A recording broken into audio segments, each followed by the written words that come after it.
So I am a confidence coach. I'm in the business of self-appreciation and self-belief. So what I do is I help people, all people from all walks of life, to learn to look after themselves, to be kind to themselves, to learn how to be confident and resilient, and to manage their anxiety so that they can be the very best version of themselves that they can be. Got into confidence coaching through many years of experience of learning what it took for myself to be confident and other people around me, and watching the skills and learning from other people. So I started in school being really inspired by my teachers, by getting involved in drama, anything that gave me an opportunity to show off really, and to really put myself out there. But recognizing all the time that whilst I was outwardly very confident, inwardly was not feeling that way at all. So as I grew and I developed and I went into my career, I wanted to go down a route that suited my learning style. And although I later found out I was dyslexic, all I knew is that I struggled when I was in school. So I decided to go down a route of I went to college afterwards and I learned how to do aromatherapy and massage, very hands-on things, and then went on from there to take any job that came up after school. But I took every opportunity to learn and develop as I grew. And that's when I learned about language and about the impact that it has on people, and watching people go through their careers and struggling to develop or feeling very anxious. I wanted to be able to help people be better at that. So first of all, I taught myself how to do those things, and now I teach other people. Self-confidence underpins everything for us, and it's really important to our future happiness and our success. It gives us a level of resilience that means we can bounce back from things that happen to us more quickly, and it means that we can actually learn to validate ourselves and not need somebody else to tell us we're doing good at something. And that's really appealing to employers and people that we're going to work with, because it means that we're easier to manage. It means that we know more about ourselves and what our strengths are, and the areas that we need to focus on to keep developing, because we all need to keep developing. When we have a level of resilience, it means that we can take those knockbacks. So sometimes if we don't get our first job interview, that's okay. We need to take the learning from that and move on to the next one so that we're even better next time round. And we've all had to do that. The other thing about having great confidence is that it means that you can communicate more effectively with other people. It means you can stand your ground when something doesn't feel right to you. It means that you can share your ideas in a meeting because your ideas are important and they need to be heard.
things that make us confident are being able to look at ourselves, first of all, and recognize the great things about ourselves.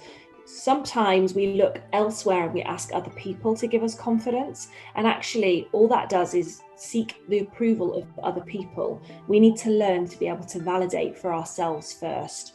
And some of the ways that we can do this is about consistently doing little things that make ourselves feel good. So this is about being kind to ourselves, having a really positive attitude. Being kind to other people helps as well, because our brain feeds off the energy that we give it. So if we think positively, we care for other people, and we're kind, then that actually helps to boost our own confidence.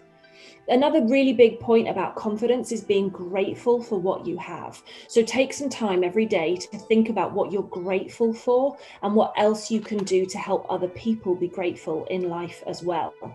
So these are the kind of things that make us really confident: having a great attitude, being kind and caring to other people, and making sure that we give ourselves some love, first of all, before we kind of give it away to other people. We can be negatively affected by other people. But what I really want to tell you is that's a choice. We can choose whether we let people affect us or not. So we can develop coping strategies so that when people say mean things, we have to recognize that it says more about them than it does about us. So we can take some comfort in knowing that actually other people's behavior is not about us.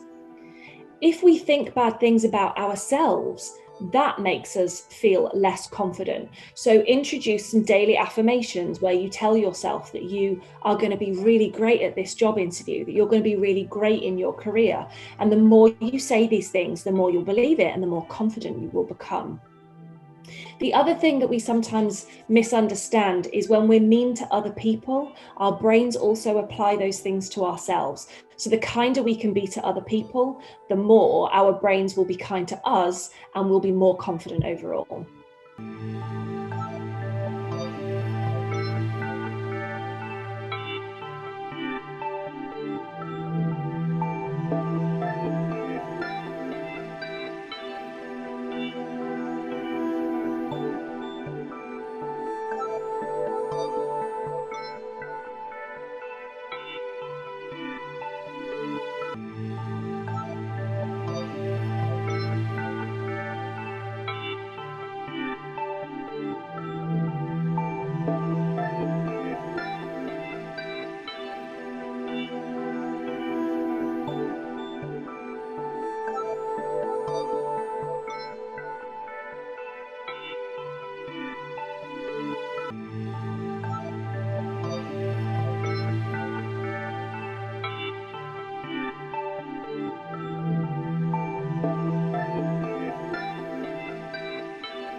Preparing for an interview, it's really important to go through a couple of processes that just help to get you really ready for starting off. So the first one is to spend some time sitting or standing in a position that makes you feel really good.